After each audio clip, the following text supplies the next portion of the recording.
Hi, everyone. Thank you so much for joining us for our spring 2024 BYO-Tea preview. My name is Dana Eager, and I work in the School and Library Marketing Department at Candlewick, and I am here with my wonderful colleagues in marketing, Petra Lynch, Hi. um, and editor extraordinaire, Kaylin Adair. Hi there.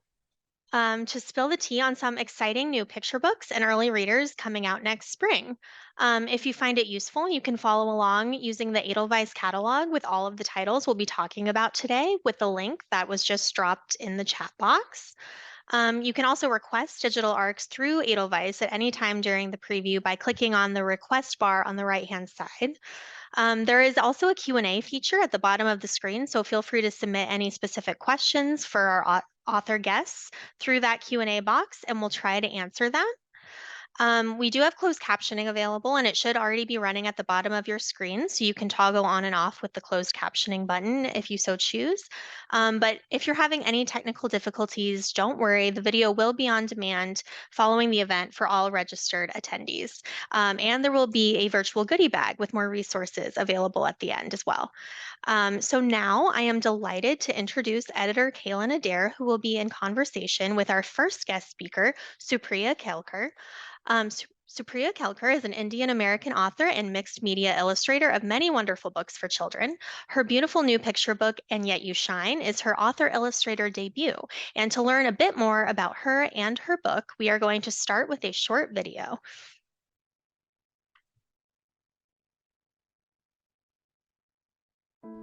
Hi everyone, my name is Supriya Kirkar and I am so thrilled and honored to get to work with the incredible team at Candlewick and share a little bit about Shine, a story of the Kohinoor diamond, colonization, and resistance.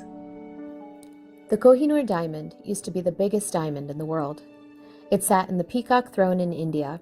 It was a symbol of power and passed hands several times across Asia before ending up back in its birthplace in India with a boy king. The British East India Company wanted that diamond because of what it stood for. They tricked the 10-year-old king and took his kingdom and the Kohinoor, which now sits in the crown jewels in the Tower of London Museum. It was in the Queen Mother's crown, seen on her coffin during her funeral, and until recently, there were plans for Camilla to wear it at Charles's coronation. For many people in the South Asian diaspora, this stolen diamond stands for so much more than a gemstone.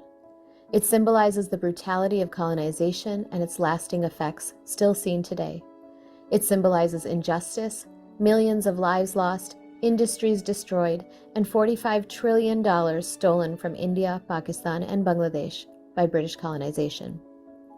In my illustrations, I used fabrics and jewelry and folk art styles that survived centuries of colonization that thrived off of India's textile artists. The British East India Company forced artisans to pay a tax to them and then deviously used part of that revenue to purchase Indian goods for British use, getting the items for free. I chose to write in second person, something I've never used before, to make a story that starts centuries ago feel urgent and timely and powerful. I wrote Shine as the biography of the diamond, but also as the biography of anyone affected by colonization. I hope this book inspires readers to decolonize, hold their heads high, and like that famous diamond, never forget their shine. Welcome, Supriya. Thank you so much for joining us today. There she is. Hi, Kaylin. Thank you for having me here today. It's very, very wonderful to be in conversation about this book in particular. This is such an extraordinary book, and thank you for that amazing video. And I know you have a PowerPoint as well that you've created, so we're going to get lots of glimpses at the interior, which is really exciting. I'd love if you could just start off by talking about what drew you to this topic. It's such a complex topic and a really interesting one for children in particular. So if you could just explain kind of the inspiration for the story and how you turned it into a children's book. Yeah, so I think the injustice of the Kohinoor diamond and what it stands for has always been in the back of my mind, and probably in the back of the mind for many people of South Asian descent. It's sort of this constant reminder of injustice and loss and grief and colonization. And I was actually working on the back matter for a different book I had written, a novel, and it suddenly struck me that this diamond is actually a metaphor for so many people and what they've gone through. So I sat down and started writing this poetic story about it. And then I went back and researched. And the more I researched, the more it was fitting into this metaphor so very perfectly. So I read books and I read articles and I looked at a lot of paintings of these historical moments from the diamond story. And I think we can show you how some of those historical moments were reflected in the art. Awesome. Yeah. Dana, if you wouldn't mind just sort of paging through our slides here.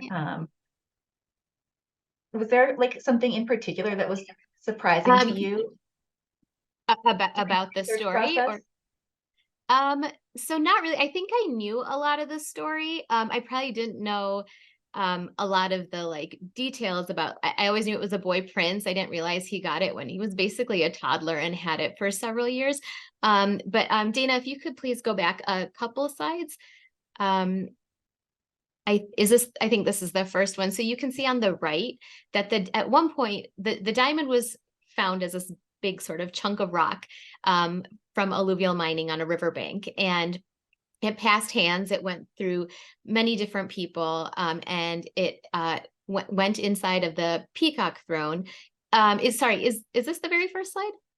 Yeah, It there's the probably is. title. Okay. All right. So the peacock throne, it was taken from there, and then eventually it came back to India in the form of this armlet. So the Kohinoor diamond would have been the center stone there. And you can see it on the boy prince on the left side. That's how it was put into the illustrations. And then on the next page, I think you see, on the next slide, I think you see the young prince.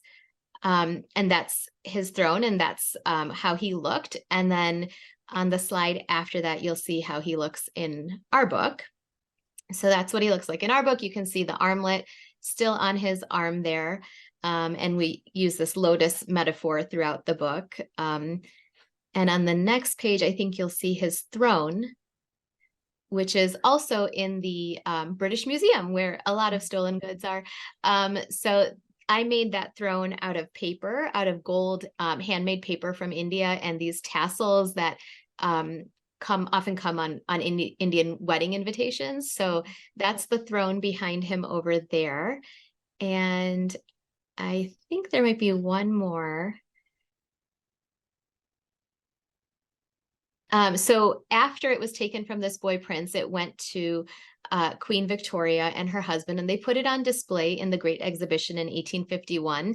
And it wasn't shining because it wasn't really cut the way that diamonds would be cut in England. So they were very unhappy with it, and they took it out of there and they cut it down to almost half its size to meet the European beauty standards of the time. So if you go to the next slide, you can see what it looks like, what that moment of the Great Exhibition looks like in our book.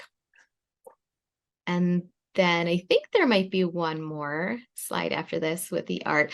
Oh, and then today it sits in the Tower of London Museum. So you can see it on the Queen Mother's coffin there in that crown. It's part of the crown jewels now.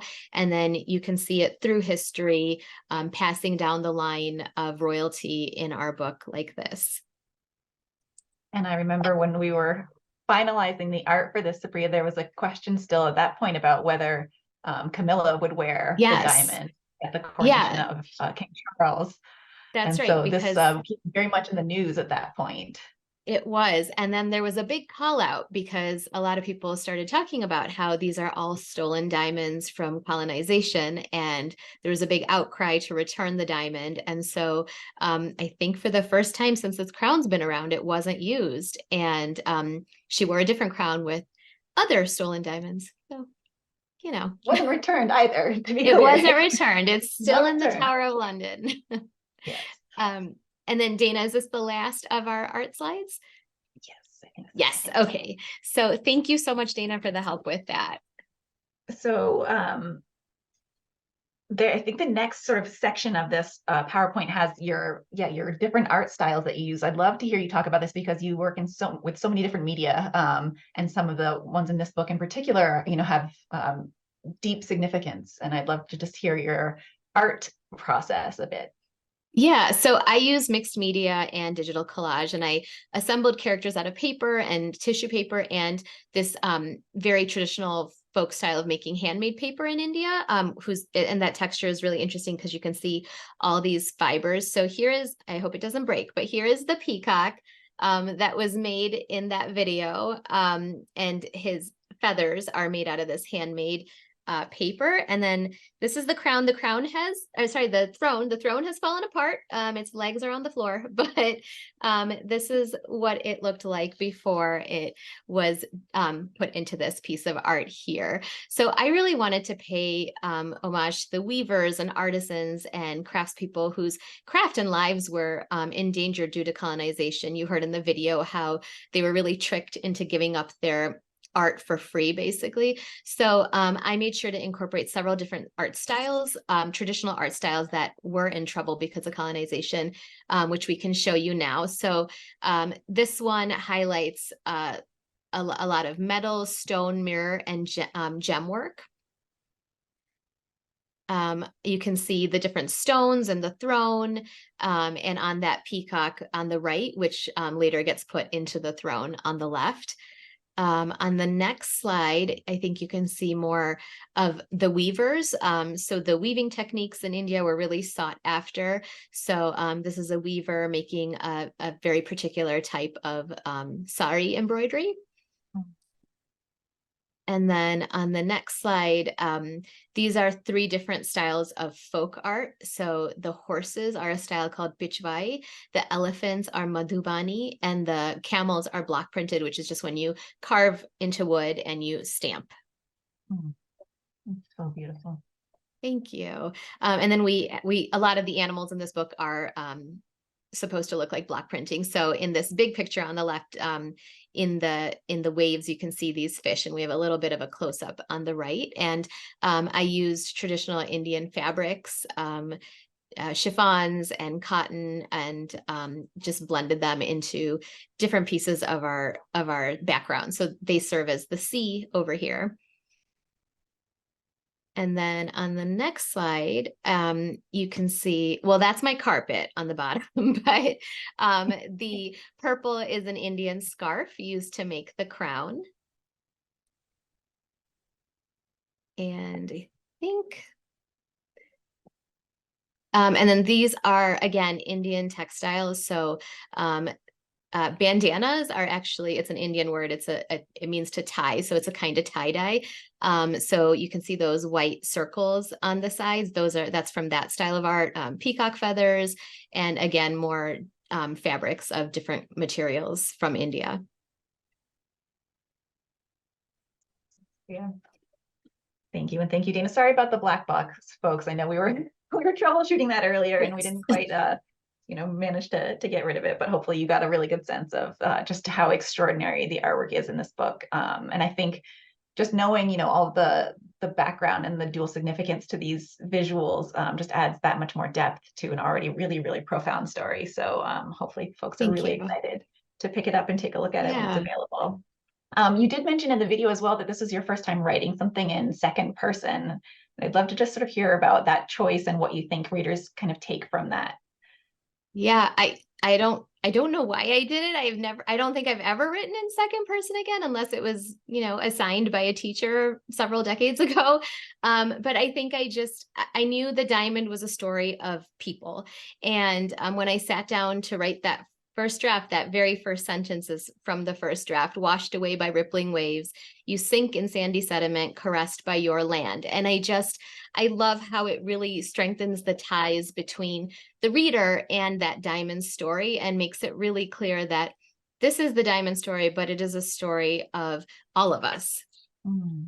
Absolutely. And I think too, there's so much, it's very interesting to think of this diamond which, at first glance, is this powerless object, right? It's just subject to what's happening to it. Yeah. And I think what makes your story so profound is, so many children can relate to that experience of just feeling like, the world is so much bigger and in charge of them, and how Yeah. you can still retain yourself, even if circumstances around you are shifting you. And I think choosing to speak so directly to the reader just made this that much more impactful. Yeah, thank you. Yeah, I really hope that it makes it that much more impactful and emotional for the reader Yeah. as well, because a diamond obviously doesn't have feelings, but I hope we can You relate certainly it to feel like this ourselves. one does. Yeah. Absolutely. Yes. Yeah. Yeah. Um, we sort of touched on this as well, but is there something in particular you'd like readers to take away from this story, whether it's the artifact question that's sort of at the center of a lot of this, or the reclamation of self? Is there something in particular that you just would feel the book really was a success if readers got something out of it? Yeah, I mean, I think both of those points are so important to this story, and also, like we said, it's the story of the diamond, but it's a story of anyone who's affected by colonization today because of the effects trickle down through generations, or if your family or ancestors have been affected, or more broadly for anyone who's ever felt torn down or less than. I really hope that this book helps everybody realize that we all have a brilliance in us, and I hope it helps everybody recognize their shine. Wonderful. Looks like we have a couple questions from the chat, which is exciting. So I'll go ahead Oh, and pop over to those. okay. So the first question from Anonymous, it says, this is such a fascinating story that I'm not familiar with. What made you focus on the boy prince and the diamond and not another topic for colonization? That's a great question. Thank you for that. So the boy prince is in there, but we also see it through the centuries. So we see it coming out of that water, and we see two characters who are on the cover there that we see throughout history. So they change their clothing and based on whatever culture they're representing and whatever time they're representing. And the boy king is there because I know as children, children can really identify with that character, because I mean, this poor child was tricked into giving up the diamond. And like the diamond, he was taken to England. He was separated from his mother, the queen. She was imprisoned, and he was taken to London sort of as a little treasure to keep. And he was kept as a ward. And Queen Victoria hung out with him every now and then when she wanted to. So I think that part really helps younger readers relate to it. And I think as adults, we can really see just how devastating this was when we make that story a little more personal to a boy. But we do see it going through the ages and changing through time. So another one from Donna Rasmussen. It says, can you share some of your wisdom in terms of words you might suggest to frame the discussion with young kids after reading your book in library story times and classrooms? I want to inform/help them gain understanding in a positive, empowering way. Your book is powerful and important. Thank you, Oh, Donna. thank you so much. So I think there are a lot of ways to make this relevant to today's time. One of the things I love about writing about history is, even though it's a story that takes place in a different time and it may be a different place than where we live, we can make those connections. So this is a story about whose story has been told and whose story has been erased. That's something that can be used in ELA. When we can compare it to other classics like The Secret Garden, which really focuses on certain people, and even though they are in India, and makes the Indians in their own land less than, and it doesn't center their story when they were going through really terrible times at that same period. This is the story of the effects of colonization that can be used in history lessons. This is the story of what colonization really is, and we can really tie that into the story of the creation of the country of America, whose story wasn't told or isn't told that accurately in our school books right now. And if your school does discuss book bans, I think this book is a really great way to show that we can talk about hard things and we can discuss uncomfortable things in a way that helps us acknowledge past injustices, in a way that doesn't make people feel bad, and in a way that can make us think about what we can do to do better as we go forward. Wonderful. And it's a great time too to mention the back matter in this book, because that's a huge part of the book. You have this beautiful second Yeah. person, very poetic journey and story. And then you have not only a bit more sort of, just nonfiction, straight nonfiction about the history of the diamond, but you have some really great useful tools for using this book with children about, small steps that they can take to decolonize, what it even means to Yeah. decolonize. And so you just provide great resources there as well, that hopefully folks will find really useful. Thank you. Yeah, I think it's so important when we're talking about such a big subject matter to have these actionable items. So we do have ways that you can decolonize in your life right now, um, and we have stories about how diamonds were mined, because until the 1700s, almost all the diamonds in the world came from India, and we have articles for further reading. So I think there's a lot of resource matter back there. Wonderful. All right. So I think one last question, and though we do have a request for you to read it aloud. So at some point, I think we should offer a little moment of that online for folks, because I think it would be Yeah, wonderful if you're up for it. So from absolutely. Jackie Shepherd, who you might recognize as the I know amazing Jackie designer Shepherd. Yeah. who's worked on this book, they are asking, what was your favorite piece of art to work on, and how did you arrive at your process for making the art for this book? Um, Thank you, Jackie. And I have to say, this gorgeous book is what it is because of Kaylin and Jackie. And I'm really grateful to be able to work with both of them on this. The art, there were times when I just broke down making this art because I felt it so deeply. I think the one I really enjoyed making, even though it's not a happy image for me, is when that ship, which we saw in the slideshow, when that ship is sailing away with the diamond, taking it to England away from India. That was really hard to do. It was really hard to figure out, because it has a lot of different pieces, how to incorporate the block printed animals, the fish in there, how to make the sea look like a sea, because it's just a bunch of clothes and fabrics. And I was on my family room floor, moving things around constantly and trying to make it look right. And the tissue paper sails, it just felt really satisfying to make, even though it's a picture that makes me sad as well. But from an artistic standpoint, it was fun. Well, you certainly succeeded. That's one where I know when Jackie and I saw it, we were like, this is amazing. There were so Thank many you. pieces that did that as well, but the way you captured the water, the movement of the water using your fabrics and textiles, was just really, really awesome to see. So Thank you.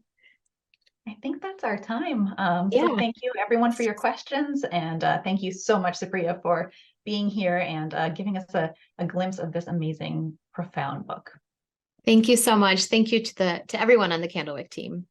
Yes, thank you so much for being here. And that was a wonderful conversation. We'll definitely have to have Supriya read from the book. There's just always too much to, do during these previews, unfortunately. So, but now we are going to move on into some housekeeping details first. So I'm going to talk a little bit about what we have going on.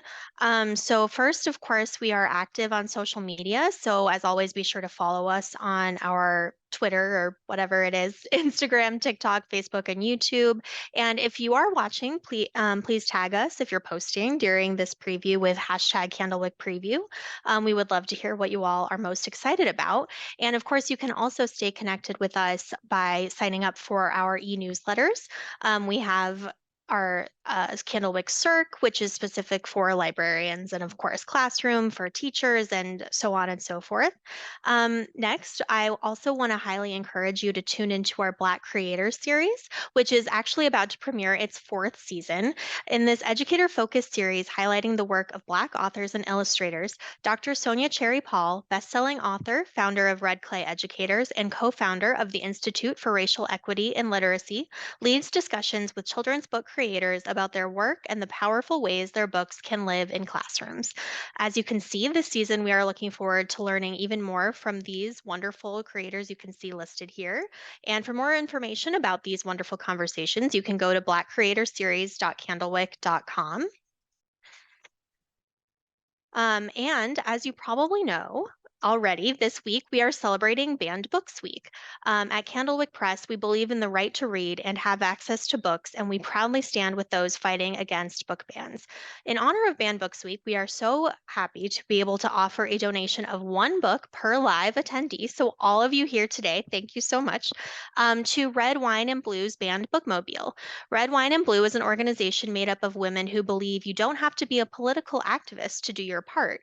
They are fighting book bans in their own neighborhoods, and you can learn more about their organization on the goodie bag link you will receive at the end of the preview. I am so in awe of these women and all of you out there, the librarians, teachers, booksellers, and parents who are all fighting this fight on the front lines. Thank you so much for all that you do. For a list of additional banned books and helpful resources on how you can get involved, of course, you can go to bannedbooksweek.org. And again, there will be more information on the goodie bag link. Next, just briefly, we wanted to mention that we have 4 exciting anniversaries happening this year. 20 years of The Tale of Despero, The Dot, The Tale of Emily Winsnap, and Dragonology, which is just so crazy. So make sure you look out for those books. And you all are now the first to see the launch of our spring 2024 lookbook. You can scan the QR code on the screen to watch videos from the creators themselves, like the video that we watched for Supriya, who is included in our lookbook. And you can get a sneak peek of their upcoming titles for spring 2024. And now to get started on the presentations, I'll hand it over to Kaylin to start us off. Great, thanks, Dana. I'll wait till my little slides up so we know what I'm talking about here. There we go, thank you. So from award-winning author, illustrator, and also a preschool teacher, I'm not sure if he's award-winning in that realm as well, but Steve Light, he's coming to us with a new board book series, which is ideal for children just beginning to explore the world around them.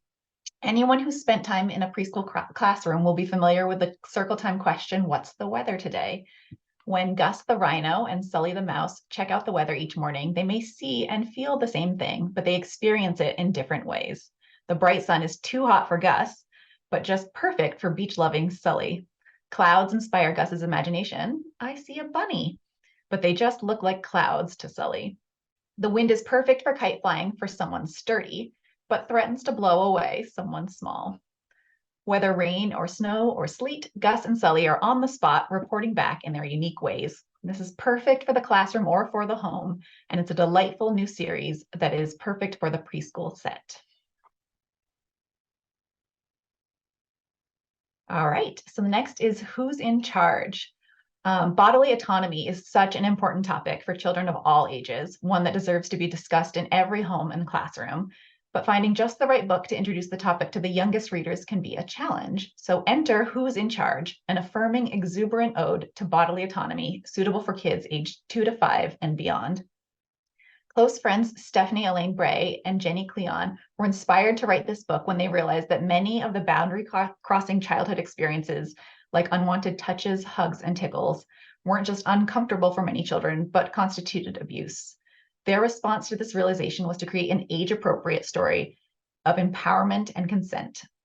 But rather than approach the topic from the perspective of a lecture or a warning, the authors opted instead to create a text that focused only on the positive aspects of consent and bodily autonomy. So much like how Julian is a mermaid uses gender expression in only a positive way, this book demonstrates to young readers that being in charge of your body and setting boundaries can be an empowering and joyful experience. Stephanie Elaine Bray is the founder of Homegrown Pictures, which is a film, television, and digital production company dedicated to creating content by and about women and people of color with authentic stories, depictions, and representation. Illustrator Melissa Valdez has 2 #1 New York Times bestsellers to her credit, Hattie Harmony, Worry Detective by actor Elizabeth Olsen and musician Robbie Arnett, and Ambitious Girl by Mina Harris. The art in Who's in Charge is full of terrific energy and features an array of representation. This book is perfect for roundups of consent and bodily autonomy, but what sets this book apart and makes it perfect for the youngest reader is its positive and confident approach. Hi, everyone. So I'll be introducing Terrible Horses. So from author Raymond Antrobus, an award-winning poet and the author of Ken Bear's Ski, which was an Ezra Jack Keats New Writer Honor 2021 winner and a Bank Street College Best Children's Book of the Year 2021 selection. and illustrator Ken Wilson Max, who won acclaim for Astro Girl and Eco Girl, and is notable for his bold graphic illustrations that effectively convey emotion, comes a relatable tale about two siblings at constant odds and the young boy at the center of the story processing his feelings through writing and drawing horses. Inspired by the author's own sometimes difficult childhood relationship with his sister, Terrible Horses provides valuable SEL lessons by using creativity to rein in anger, reflect, and see life through someone else's eyes. The book includes deaf representation with the main character using hearing aids. And now, if you enjoyed the See the Cat series from Geisel Award-winning creators David LaRochelle and Mike Wonutka, then you'll love their new collaboration, Go and Get with Rex. Characters Jack, Jill, and Rex are excited to play a game of Go and Get. The rules are simple. On the count of 3, each player must go and get something that begins with a certain letter. While Jack's and Jill's picks always fit the bill, what starts with F, frog, fish. Rex keeps getting it wrong, a duck, or does he? David and Mike share a laugh-out-loud primer on subverting expectations that will have readers clamoring to play Go and Get themselves and competing to see who can come with the most creative answers. Now on to Dana. Thanks. So next we have Nora's Crescent Moon by Zainab Khan and Nabila Adani. Embark on a delightful journey of family, tradition, and anticipation in this heartwarming picture book, which is a debut, beautifully illustrated by Nabila Adani, and from, like I said, a debut from Zainab Khan. As the sun sets and Ramadan draws to a close, Nora can hardly contain her excitement. Alongside Mama and Papa, she ventures to the hills for a special moon sighting picnic. If the moon remains hidden, it means one more day of fasting before Nora can revel in the joy of Eid and the anticipation of wearing a sparkly new dress, eating sweets, and visiting with friends. Zainab Khan's inviting narrative and Nabila Adani's vibrant illustrations create a lighthearted introduction to Ramadan and Eid in this family-centered tale, capturing the essence of family bonds, the excitement of tradition, and the magical allure of the night sky. Beautiful. And next we have Devonte's Shoes, also a picture book debut from author K.E. Lewis and vibrantly illustrated by Robert Paul Jr. The annual end of summer Chapel Street Cookout is here, and Devonte is ready to show off his brand new kicks. But unfortunately, a series of mishaps turn his pristine shoes into a scuffed and worn disappointment. Set during a summer block party, neighbors add new flair to Devonte's shoes to try to spice them up again, and he realizes the true gem is his loving community. Devonte's Shoes is a celebration of the strength found in community, the power of kindness, and the simple joys that unite us all. The book celebrates the joy of a summer block party with neighbors and friends and the importance of community. In the enchanting picture book Where by debut author Jordan Collins and beautifully illustrated by Phil Lesney, readers embark on an extraordinary intergalactic journey. When a child faces the daunting inquiry, "Where are you from?" their response unveils a cosmic exploration that focuses on our shared humanity rather than our differences. Where serves as a captivating tool for discussions on identity, diversity, and the universality of human experience. Endnotes from author and illustrator both relay more about the experiences they each have had in fielding this question that may be familiar to many young readers. And I am so happy to introduce this book. I think it's like one of my favorites because of the art and then just the whole concept. So from Caldecott honor-winning creator Aaron Becker comes another timely picture book, The Last Zookeeper. The earth has flooded. The only signs of humankind are the waterlogged structures they left behind. Peeking out from the deluge are the remnants of a zoo, home to a rare and endangered animals, survivors of long neglect. Tender-hearted Noah is a construction robot who's found new purpose as the caretaker of the zoo's beleaguered inhabitants. Bracing for the next storm, Noah builds an ark from the wreckage in search of new land and a new home, only to discover something even more profound. Master of the wordless picture book form, Aaron Becker writes a compelling yet commercial environmental story, having hints of both WALL-E and The Last of Us, so there's a little something for everyone to enjoy. While The Last Zookeeper is a cautionary tale, it is ultimately a hopeful story about the rewards of caring in even the most difficult of times that is sure to inspire the dreamers among us. It is also stunning, and kids are guaranteed to spend hours poring over the spreads.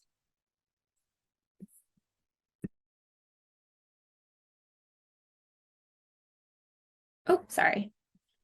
And then we have, and then get ready for Back Home, story time with my father. Loon loves hearing Daddy's stories, the funny ones, the sad ones, the ones with lessons about truth and love. Whether evoking an ill-fated climb up a mango tree or life after a hurricane, flying over magical mountains or the healing power of a mother's love, all of Daddy's stories begin with Lakay, back home, and each one ushers Loon to Haiti, her father's homeland, a place she doesn't know but can see, hear, and feel when she closes her eyes. Daddy is her favorite book, and sometimes she stays up late just to hear another story when he gets home from work. Everyone has stories, her mommy tells her, so Loon begins to wonder, could she have stories of her own too? Debut author Arlen Elizabeth Casimir offers a love letter to her parents' birthplace and the way storytelling can bring us together.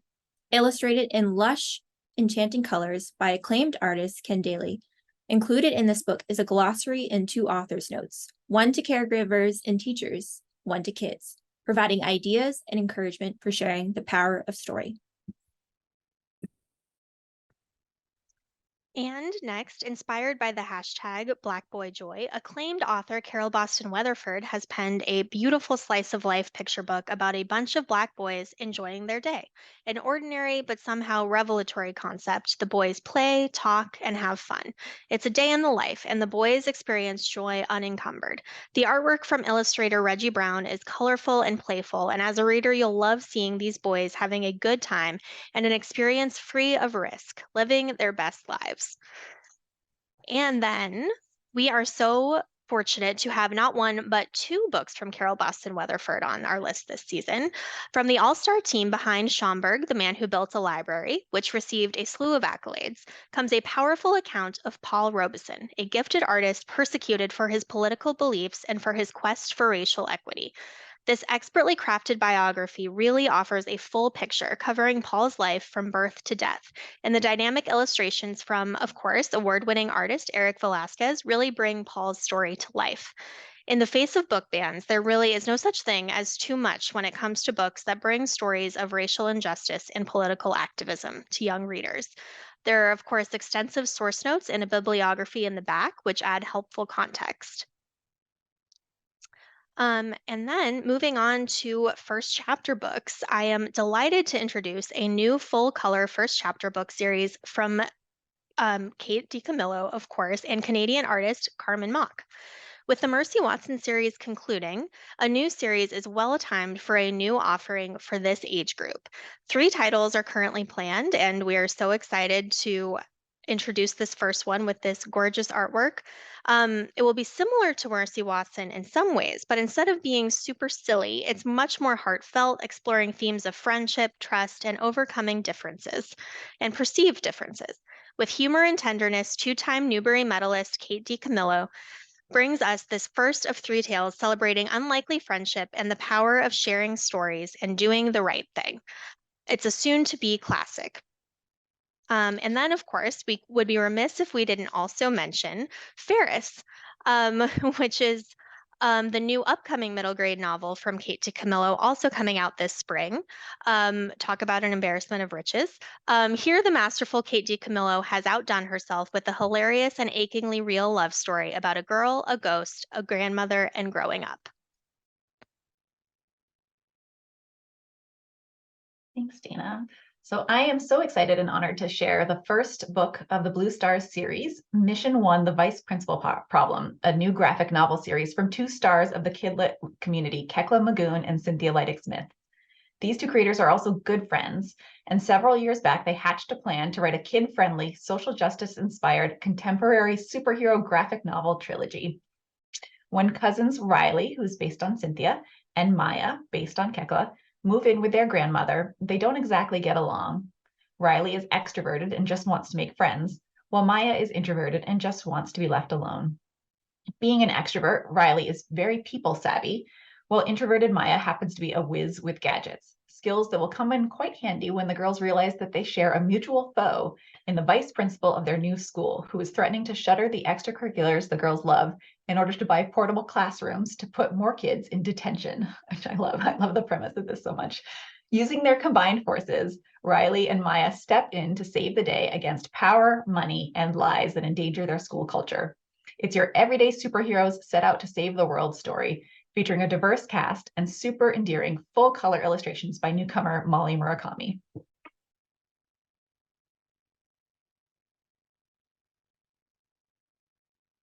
And wow, this one I'm so excited about. And I didn't even edit this. I just love it so much. So The Secret Library is the latest middle grade novel from the incomparable Kekla Magoon, who is also one of the Blue Stars authors, and it's absolutely spectacular.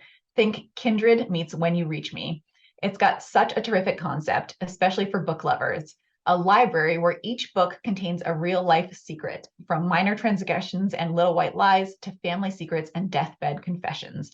And every time you open a book, you travel back in time to when the secret actually occurred and live out an adventure in real time in the past. The main character, Dally, is a biracial girl who reads secrets that lead her to adventures on a pirate ship, to her dad, who died when she was little, and to clues about her own identity and her future. And since it's written by award-winning author Kekla Magoon, you know you're in good hands with beautiful writing, a tight and fast-paced plot, and thought-provoking issues. It's an absolute must-read. Thank you.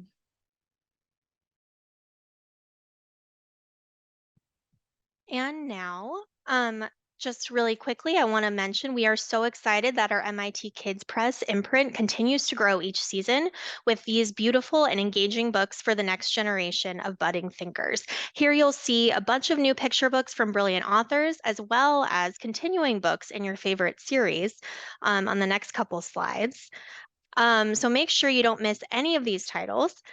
And you can scan the QR code coming up on the screen to sign up for news and special offers from MIT Kids and MIT Press. Thanks, Dana. So then we have our awesome Walker Books US titles, from a picture book about a reimagined animal alphabet record collection to a graphic early reader about the unlikely friendship between a lizard and a mole. Our Spring 24 Walker Books US titles are sure to make everyone giggle, have fun, and learn more about themselves.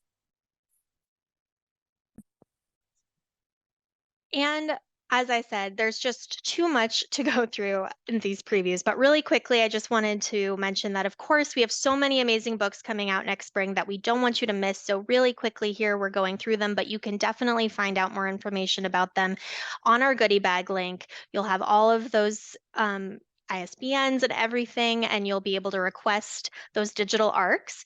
And again, I'm so sorry for our technical difficulties today. I'm not really sure what's going on, but don't you worry. This presentation is available to be downloaded on that goodie bag link, has all of the things you might need.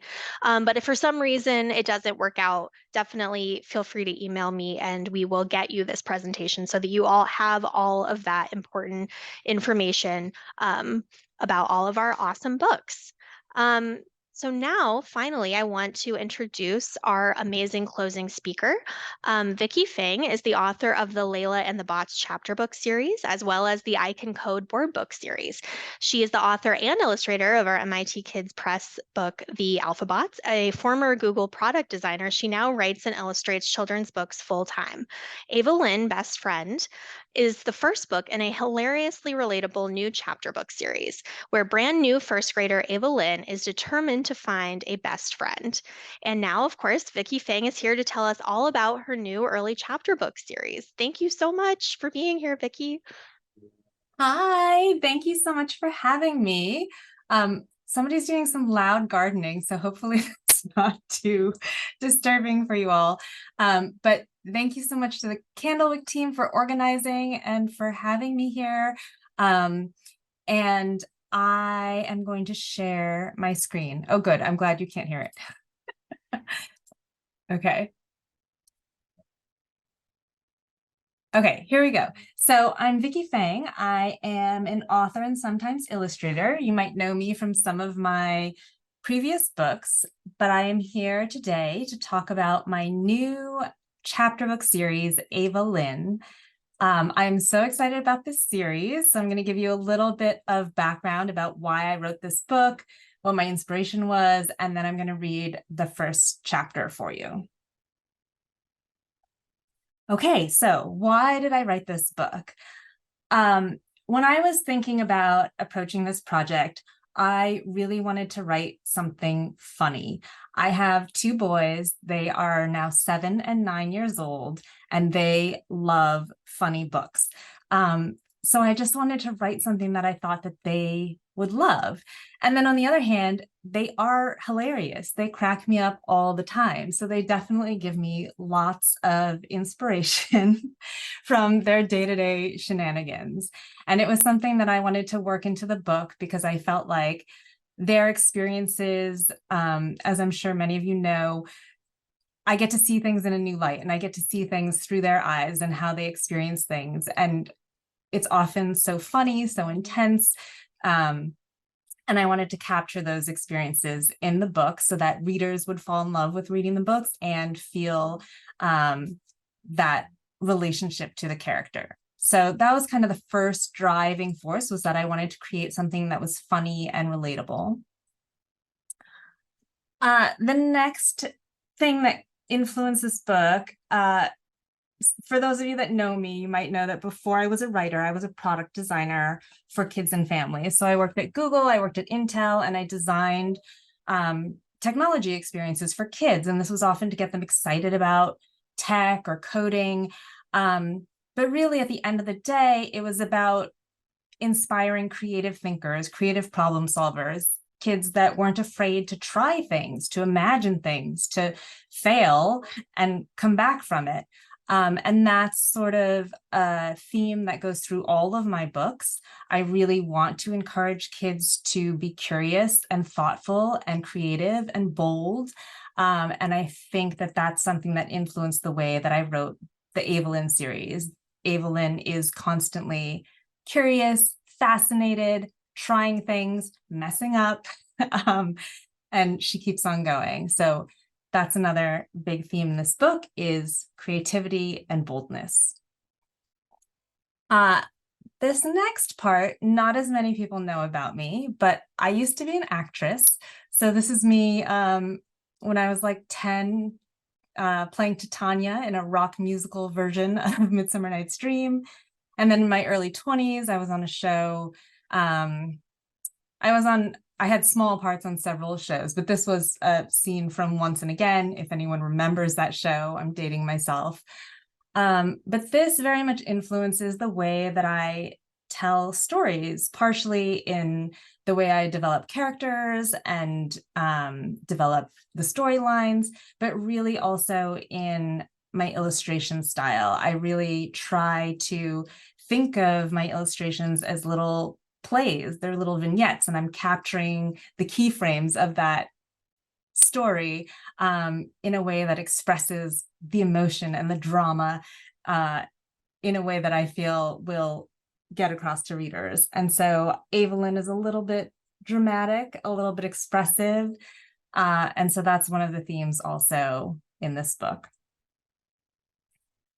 And then the last thing I wanted to talk about is I wanted to create a Chinese American character based on my own experiences as a Chinese American.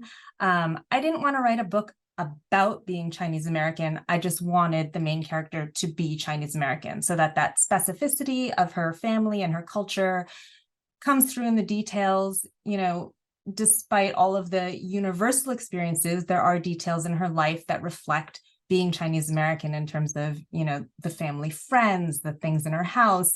And I wanted to have that specificity because we all have that in our lives, our specific families, our specific cultural backgrounds that influence the way that we live our lives. So those were kind of the four main forces in the creation of this project. Which brings us to Ava Lynn, who is a curious and creative 6-year-old Chinese American girl who gets herself into and out of sticky situations. So this series is really celebrating the experiences that kids have, from friendships to embarrassment to wanting something so bad that you can't have it, to feeling uncomfortable and making mistakes, to feeling excited and finding success, and all of these things that we all feel, but that kids feel in a particularly intense way. Okay, so a quick peek behind the scenes. When I was coming up with ideas for this, I came up with character concepts and names, and I have a whole long list of things that I think this character would do that I keep adding to as I get ideas from my kids or ideas that pop in my head. It was also my first time illustrating people in a book. So I spent some time sort of figuring out, what kind of gesture drawings could capture the emotions that I wanted in this book. Could I effectively illustrate this book? Sometimes I illustrate my books, sometimes I don't. So I wanted to make sure that I could capture a style that I felt really did justice to the stories that I wanted to tell. And when I felt like I had a comfortable style for my people and for my drawings, then I went into rendering explorations. What finishing quality did I want for these illustrations? So did I want more of a pencil drawing? Did I want more of a marker style? And so these were all explorations that I did leading up to the illustration of this book, which is a 96-page book, by far the longest thing I've ever illustrated. So here's sort of a first sketch of a page. You can see I'm really trying to get the gestures and the expression and the humor across to a revised sketch, working into the layout and refining those gestures, and then to the final rendered art. And this actually isn't even final, but close to final. So that's a look at the process and the inspiration behind Ava Lynn. And now I'm going to dive in and read chapter 1. Okay, chapter 1. My name is Ava Lynn. I'm 6.5 years old. I'm really good at drawing and finding treasure and balancing pasta on my nose. There is a very exciting thing happening in my life right now. Tomorrow is my first day of first grade. First grade means I get to play on the big playground, and I get to take out 2 books from the school library every week. Plus, I got a new backpack and a new pencil box and a new lunchbox. Actually, I got 2 lunchboxes. Why did you buy 2 lunchboxes? She wouldn't let them go. Getting ready for first grade is so much fun. I even almost got a pet. So now that I'm in first grade, I'm a big girl, right? That's right. And you said I could get a pet when I'm a big girl, right? Yes, but great. I want a narwhal or a Dumbo octopus or dragon if they're real, but if not, then a platypus. Turns out I can't get a pet until I'm 10. I can't wait. I already have a wish list of my top 117 pets. I would tell you the whole list, but I have something more important to tell you right now. I need to make a best friend. My cousin Nikki is in 5th grade, but she met her best friend in 1st grade. So I have to find one this year. Don't get me wrong, I made lots of friends in kindergarten, but I didn't make a best friend. A best friend plays with you all the time. A best friend always picks you first when making teams. A best friend makes sure you get a good spot on the swings at recess. Having a best friend would be amazing. If I had a best friend, there are so many things I would do with them. Hunt for treasure, find the Loch Ness Monster, draw pictures, build a robot, eat ice cream, discover a new animal species. I really, really, really want a best friend. That's why I'm standing by the door with my coat on and my shoes on and my lucky cat erasers in my pockets. We are going to dinner tonight and Nikki is going to be there. I need to ask her how to find a best friend. All right, that's the end of chapter 1. That's Ava Lynn for you. Thanks so much for listening. I hope you check it out. Oh my gosh, I just want to say that reading was spectacular. That was so fun. A little expressive and dramatic. Well, I mean, you are an actress, so that makes sense. Thank you so much for sharing all of that. I know there's been a lot of excitement in the chat. If you don't mind, we can ask you a couple questions here before we have to leave. So you guys, if you have any questions that you want to ask, please feel free to drop them in the Q&A box. But I just was wondering, did you make a best friend the first day of first grade? Oh my gosh.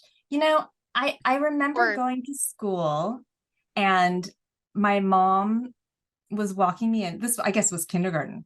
I think I made a best friend in kindergarten. And I was so nervous. And I sat down across from this girl, and I can't even remember her name now, but I remember like 20 minutes in, we were best friends. I know in some ways I think it's actually a lot easier when you're a kid, right? So to make a Yeah. best friend. I don't know I that we stayed best friends for long. I don't know that we called ourselves best friends, and I don't remember her name now, but at that moment, she was my best friend. exactly. Exactly. I love that. Okay, well, here we have a question from Brittany Mormon. Out of all of the books you have written, which has been your favorite story to tell? Oh gosh. Well, I Pick mean, a of favorite. course, I love all of my stories equally, but I really do love Evelyn the most right now because I do feel like Evelyn is the culmination of sort of all of the things I've been working towards. I started as author only, now I'm illustrating.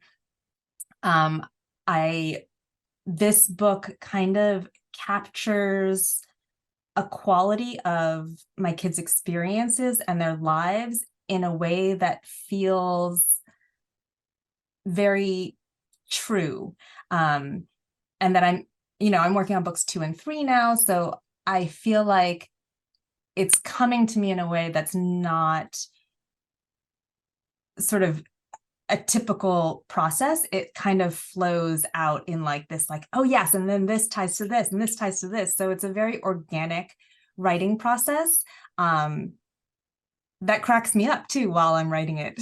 So, and while I'm illustrating it. So I've really, really loved writing these books.